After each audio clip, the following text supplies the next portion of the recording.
হে জগতবাসী, আজ আমি শামীম আলী চিশতি আপনাদের সামনে যে আলোচনাটি নিয়ে আসলাম, সে আলোচনাটি খুবই তত্ত্বজনক হবে জ্ঞানী ও প্রেমিকদের জন্য।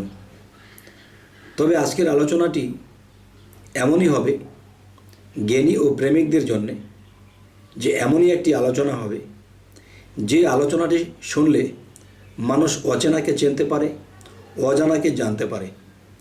তবে একটি কথা আমাদের মধ্যে এসেছে আমাদের শাস্ত্রগ্রন্থে, সেটি হলো মান আরাফা নাফসাহু ফাকাত আরা রাব্বাহু, যে যে নিজেকে চিনতে পারে সে তার রবকে চিনতে পারে। তাহলে এই কথাটি মানুষ সবসময় বলে যাচ্ছে। তরিকতের লোক যারা মোটামুটি আধ্যাত্মিক বা রুহানি জগৎ মোটামুটি বুঝে, তারা এই কথাগুলো বলে যায়, কিন্তু শুধু বলেই গেল। কিন্তু আমি যে কে, আমার যে কি পরিচয় এবং আমার মধ্যে যে আল্লাহ কি রেখেছে তা জানা হলো না, বোঝা হলো না। শুধুই বলা হলো মান আরাফা নাফসাহু ফাকাত আরা রব্বাহু, অর্থাৎ যে নিজেকে চিনতে পারে সে তার রবকে চিনতে পারে। এই কথাটি সকলেই বলে, কিন্তু লক্ষ মানুষের মধ্যে যদি খুঁজতে যাই তো গোটামুষ্টি কয়েকটা লোকের কাছে হয়তো এই জিনিসগুলো আমরা পেতে পারি।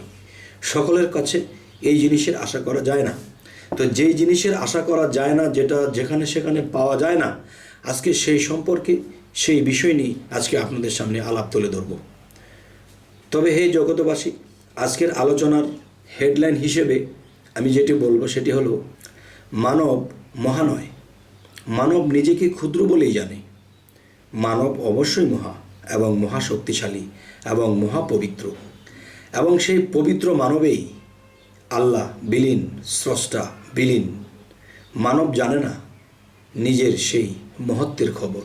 যেমন গাছ ফল দিয়ে যাচ্ছে, প্রাণীরা তা স্বাদ পেয়ে পেয়ে খাচ্ছে, কিন্তু গাছ জানে না তাহার ফলের স্বাদের খবর। সারা বিশ্ব ব্রহ্মাণ্ডে যাহা কিছু আছে, মানবের মাঝে তাহার কমতি কিছুই নাই। মহাবিশ্ব ব্রহ্মাণ্ড হয় মহামানব। মানব দেহটা একটি ক্ষুদ্র মানব। আগুন, পানি, বাতাস, মাটি ও আলোক শক্তি দ্বারা এই মানব দেহটা তৈরি। ঠিক তেমন করে মহাবিশ্ব ব্রহ্মাণ্ডটিও আগুন, পানি, বাতাস, মাটি ও আলোক শক্তির উপরেই দাঁড়িয়ে আছে। মহাবিশ্ব ব্রহ্মাণ্ডের ভিতরে দেব দেবতা এবং জিন অসুর, হারিস নারিস, ফেরেস্তা ও আকাশ জমিন পাতাল আছে। ঠিক তেমন করিয়া মানব দেহে আছে, আরও আছে আরশ, কুরসি, লৌহ কলম, এমনকি পরমাত্মা স্বয়ং স্রষ্টা ও একজনেই অগণিত মানব দানব সমস্ত মাকলুকাতেই বিলীন হইয়া রহিয়াছে। পরমাত্মা স্বয়ং স্রষ্টা, তিনি এক হইয়া মহাবিশ্বের ভিতরে ও মহাবিশ্বের বাহিরেও বিরাজমান আছেন, এবং মানবের মধ্যে থেকেও তিনি নিজেকে প্রকাশ করে গেলেন। আরও কিছু কথা হলো, মহাবিশ্ব ব্রহ্মাণ্ডটি 14 তালা, এবং এই 14 তালার মাঝে আরশ, কুরসি, লৌহ কলম নিহিত আছে। ক্ষুদ্র মানব দেহের মাঝেও 14 তালা আছে, এবং ফেরেস্তাগণ ও দেবদেবতাগণ মানব দেহে আছে। তাহলে জিবরাইল ফেরেস্তা মানব দেহে থেকে ওহী এলহাম আনিতেছে, কেননা আল্লাহ তো আরশে থাকেন। তাহলে মানব দেহেও তো আরশে আজিম আছে। সেই মানব দেহের আরশে আল্লাহর কাছ থেকে জিবরাইল গায়েবে এলম এনে দেন বা দিচ্ছেন। মহাবিশ্বের আরশে আজিম থেকে ওহী এলহাম আনিয়া দিতে হয় না। সকল মুমিন ব্যক্তির কালবে যদি আল্লাহ থাকেন, তাহলে জিবরাইল এত কষ্ট করিয়া সেই মহাবিশ্বের আরশে যাওয়ার কি দরকার? আল্লাহ মানুষের মধ্যেই সকল কিছুর ব্যবস্থা রেখেছেন। তাহলে মহামানব এর ভিতরে স্রষ্টা আছেন এবং বাহিরেও আছেন।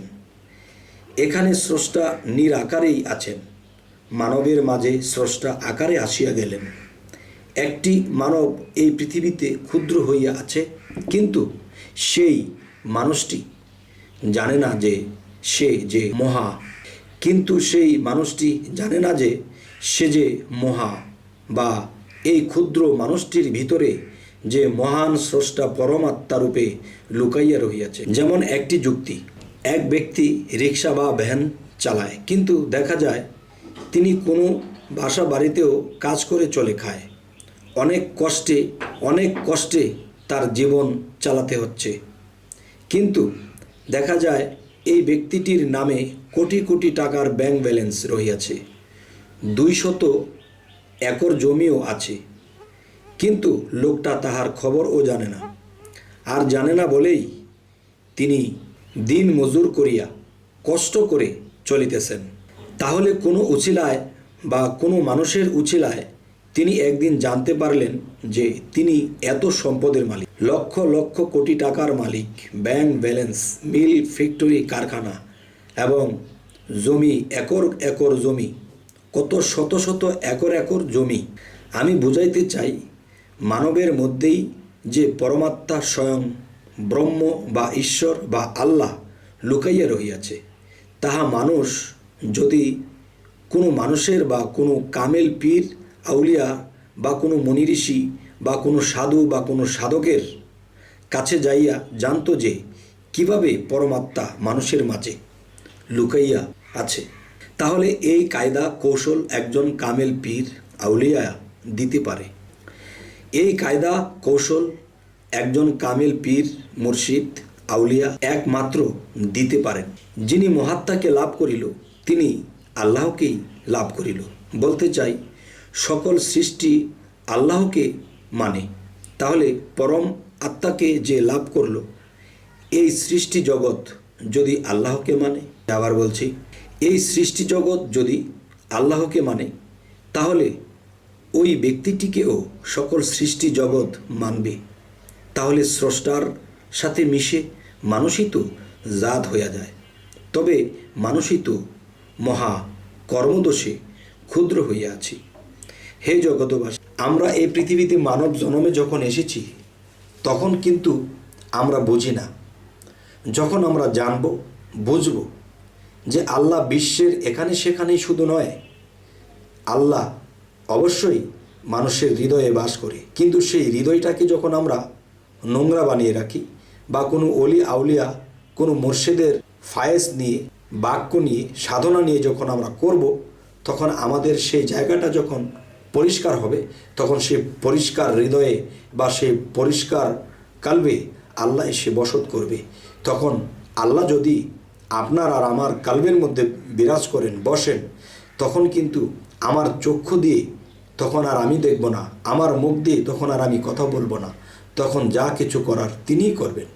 তখন কি হব? তখনই একজন মানুষ মহাপুরুষে পরিণত হয়। তবে আজকের যে আলোচনাটি, এই আলোচনাটি যা বোঝানো হলো, সেই কথাগুলো হলো কি, যে আমরা এই পৃথিবীতে মানব জন্ম পেয়েছি, আল্লাহর কাছে লাখো কোটি শুকরিয়া। এখন আমরা যেন এই পৃথিবী থেকে নিজেকে পবিত্র করি এবং সেই মহান স্রষ্টার সাথে একাকার বিলীন হয়ে যেতে পারি। তখন কি হবে? তখনই তো বলা হয়েছে, আল্লাহ কোরআনে বলেছে, আমাকে দুঃখ, কষ্ট, নিদ্রা, আহার আমাকে কোনো কিছুতে গ্রাস করতে পারে না, আমি মহাশান্তিময়, আমাকে কোনো খারাপ প্রভাব আমাকে গ্রাস করতে পারে না। তাই আমি বলবো, হে জগতবাসী, অবশ্যই আমরা একজন কামেল মুর্শিদের কাছে যাইয়া নিজেকে চিনে নেব এবং আমরা সেই সাধনার মাধ্যমে নিজেকে পবিত্র করে সেই মহাশক্তির সাথে বিলীন হয়ে যাব। তখন আল্লাহ যে কথাগুলো বলেছে সেই জিনিসগুলো আমার মধ্যে এসে যাবে, তখন দুই মিলে একাকার। হে জগতবাসী, আজকের এই আলোচনার মূল এই বিষয়গুলো বোঝানো হলো। আপনাদের কাছে কেমন লাগলো অবশ্যই আমাদেরকে জানাবেন, এবং আমরা এ ধরনের আলোচনা কি আরও দেব এবং কি না দেব তা আমাদেরকে অবশ্যই জানাবেন। তো সকলে ভালো থাকবেন, আমাদের চ্যানেলটিকে সাবস্ক্রাইব করে আমাদের পাশেই থেকে যাবেন, এই বলে রাখছি। আল্লাহ হাফিজ।